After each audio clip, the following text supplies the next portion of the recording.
So एपिस्टॅक्सिस म्हणजे काय, जेव्हा आपल्या नाकातून रक्त येतं त्याला आपण म्हणतो epistaxis. So bleeding from the nose is called as एपिस्टॅक्सिस.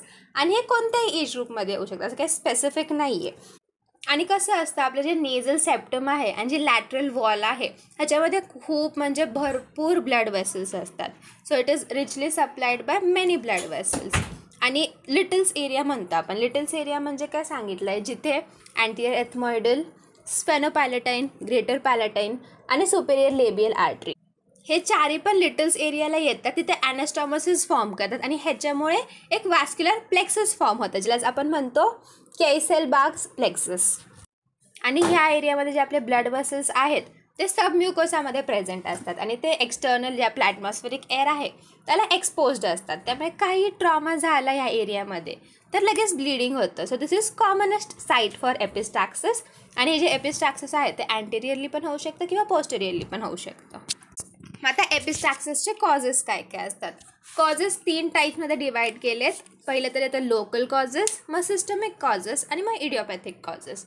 So local कॉजेसमध्ये काय काय येतं. पहिलं तर ट्रॉमा. जर काही लोकल ट्रॉमा झाला काय म्हणजे तुमच्या फिंगर नेलमुळे किंवा काही सर्जिकल प्रोसिजरच्या वेळेस काही ट्रॉमा झाला, ऑल्सो स्कलचा जो बेस आहे त्याचं काही फ्रॅक्चर वगैरे झालं त्याच्यामुळे ट्रॉमा होऊ शकतो, ह्याच्यामुळे एपिस्टॅक्सिस होतं.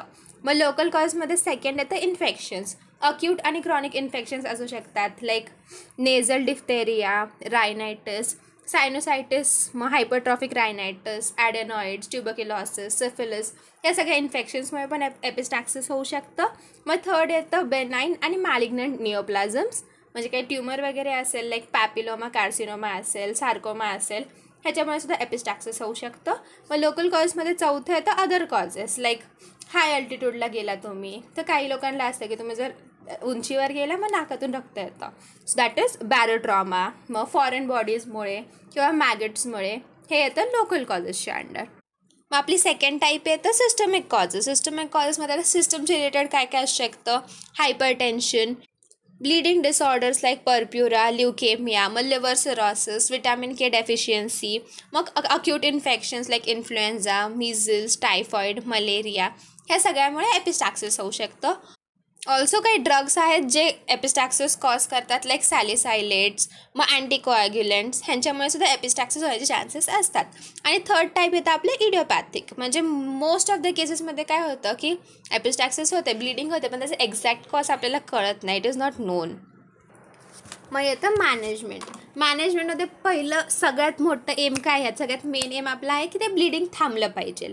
कॉजेस वगैरे आपण नंतर शोधू, पण सगळ्यात मेन एम आपला आहे की ते रक्त जे वाहतं आहे ते आपल्याला थांबायचं आहे. आणि ऑल्सो आता जे कॉजेस आहेत ते आपल्याला कॉजेस रूल आउट करण्यासाठी आपण इन्व्हेस्टिगेशन्स करतो, लाईक हिमोग्राम बघतो, BT-CT करतो, एक्सरे घेतो, CT स्कॅन करतो. हे काही कॉमन इन्व्हेस्टिगेशन्स आहेत जे आपण एपिस्टॅक्सिसमध्ये करतो. मग मॅनेजमेंटमध्ये पहिलं येतं फर्स्ट एड. फर्स्ट एडमध्ये 2 गोष्टी येतात. पहिलं तर आईस किंवा कोल्ड पॅकिंग आणि पिंचिंग ऑफ द नोज. आपण जर आईस पॅक लावतो आहे तिथं तर त्याच्यामुळे काय होईल, वॅसो कॉन्स्ट्रिक्शन होईल आणि वॅसो कॉन्स्ट्रिक्शन झाल्यामुळे तिथलं जे रक्त आहे ते कोॲग्युलेट होईल. सिमिलरली आपण जर 10 मिनटासाठी नोज पिंच करून ठेवलं तर आपण त्या लिटल्स एरियावर प्रेशर अप्लाय करतो आहे. त्या प्रेशरमुळे तिथलं ब्लड कोॲग्युलेट होईल आणि मग ते रक्त थांबेल. सो हे जे फर्स्ट एड आहे हे मायनर एपिस्टॅक्सिसमध्ये युजफुल असतं. मग सेकंड येतं कॉटरायझेशन. ह्याच्यामध्ये काय केलं जातं, तुम्ही नाकामध्ये बघताय ज्या ह्या पॉईंट्सनी ब्लिडिंग होत आहे तर त्या पॉईंट्सला बरोबर कॉटरी लावायचं. ह्यात तुम्ही केमिकल, थर्मल किंवा इलेक्ट्रिकल कॉटरी वापरू शकता आणि त्या पॉईंट्सला कॉटराईज करून टाकायचं. ह्याच्यासाठी तुम्ही वापरू शकता 15% सिल्वर नायट्रेट किंवा मग 50% ट्रायक्लोरो ॲसेटिक ॲसिड. आणि हे कॉटरायझेशन करण्यासाठी आपण नेझल एंडोस्कोपचा यूज करतो, त्याच्यामुळे आपण ही प्रोसिजर प्रॉपरली करू शकतो. मग थर्ड येतं anterior and posterior nasal packing.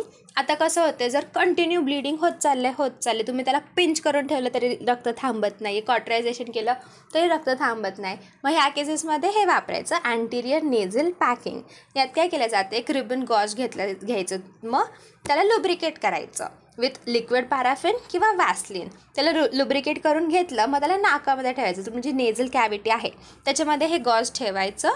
आणि आता तुम्ही असं ह्या डायग्राममध्ये बघू शकता, असं झिगझॅग ठेवायचं नाकामध्ये आणि खालून चालू करायचं, म्हणजे फ्लोअर टू अपवर्ड्स डिरेक्शन जायचं. मग आता ते तुम्ही नाकात ठेवलं, मग ते 48 आवर्ससाठी तसंच ते गॉज बेस नाकामध्ये ठेवायचं आणि मग हळूच काढून घ्यायचं. पण you have to make sure की तुम्ही ड्राय गॉज नाही वापरते. का, जर तुम्ही ड्राय पॅकिंग केलं तर तुम्ही 48 आवर्सनंतर काढणार, सो ते काढताना खूप जास्त ब्लिडिंग होण्याचे चान्सेस असतात, खूप पेन होईल तुम्हाला.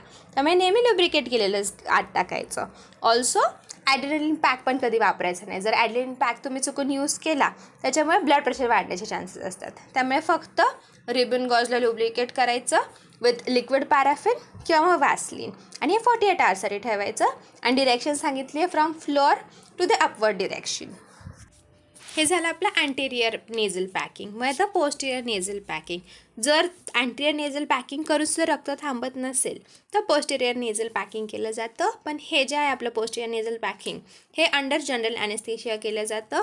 ह्यात 2 रबर कॅथेटर्स घ्यायचे, ते तुमच्या प्रत्येक नॉस्ट्रिलमधून एक इन्सर्ट करायचं आणि तोंडामधून त्यांना बाहेर काढायचं. आणि तुम्ही तोंडामधून जे एंड्स काढलेत त्या कॅथेटरचे, त्या दोन्ही एंड्सला गॉज पीस अटॅच करून घ्यायचा, टाय करून घ्यायचा. मग त्यानंतर नाकामधून परत ते ओढायचं कॅथेटर अंटिल जे तुमचा गॉज पीस आहे तो जोपर्यंत नेझोफॅरिंग्सपर्यंत पोचत नाही, तिथे जाऊन फिट होत नाही, तोपर्यंत ते नाकातून ओढत राहायचं कॅथेटर. सो ह्याने काय झालं, नेझोफॅरिंग्समध्ये जे आपलं गॉज पीस आहे ते तिथे अटॅच होऊन गेलं. आणि ऑल्सो तुम्ही आता पोस्टेरियर तर दिलं आहे, पण ह्याच्यासोबतच अँटेरियर पॅकिंगसुद्धा द्यायचं. सो ह्याच्यात काय करतं, तुम्ही अँटेरियर आणि पोस्टेरियर दोन्ही नेअर्सला पॅक करून टाकतं. त्यामुळे त्या पेशंटला थोडं अनकम्फर्टेबल फील होऊ शकतं. आणि ह्यात युजली पॅकिंग देण्यापेक्षा आपण फोलिस कॅथेटर किंवा नेझल बलून्स यूज करतो. मग 4th आपल्याकडे येतं लायगेशन.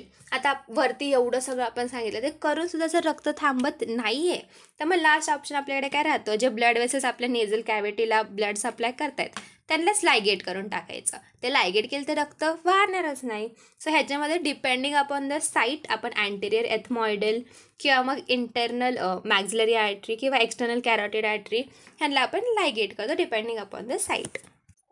मग अदर मेजर्स काय काय घेतो आपण, बेड रेस्ट सांगायची, सिडेटिव्स द्यायचे, कोॲग्युलंट्स द्यायचे like vitamin C, vitamin K, calcium etcetera. Also antibiotics द्यायचे. आणि जर खूप जास्त ब्लिडिंग होत असेल तर ब्लड ट्रान्सफ्युजन केलं जातं.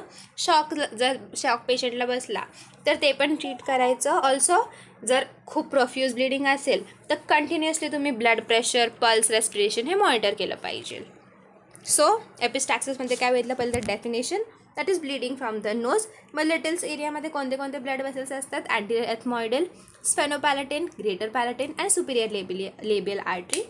मग कॉजेसला आपण 3 मध्ये डिवाइड केलं, लोकल, सिस्टमिक, इडिओपॅथिक.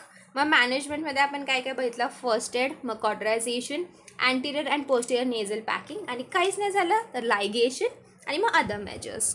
ह्यात काय काय दिलं आपण, sedatives, coagulants like vitamin C, vitamin K, calcium आणि अँटीबायोटिक्स.